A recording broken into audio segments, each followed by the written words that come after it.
বিশ্বনবী মুহাম্মদুর রাসূলুল্লাহ সাল্লাল্লাহু আলাইহি ওয়াসাল্লাম ইরশাদ করেন, যে ব্যক্তি সকালবেলা 3 বার তেলাওয়াত করবে আউযু বিল্লাহিস সামিউল আলিম মিনাশ শাইতানির রাজিম, এরপরে সূরা হাশরের শেষ 3টি আয়াত তেলাওয়াত করবে, রব্বুল আলামিন ওই ব্যক্তির জন্য 70,000 ফেরেশতা নিয়োগ দিবেন যারা সারা দিন ওই লোকের জন্য মাগফিরাতের দোয়া করবে।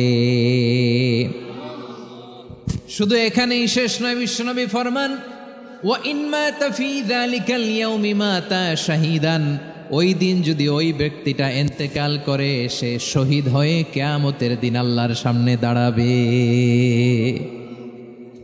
সকালবেলা যদি পড়েন 3 বার আউযু বিল্লাহিস সামিউল আলিম মিনাশ শাইতানির রাজিম 3 বার পড়ে সূরা হাশরের শেষ 3 আয়াত যদি তেলাওয়াত করেন, তাহলে আপনার জন্য আল্লাহ তাআলা 70,000 ফেরেশতা নিয়োগ করবে।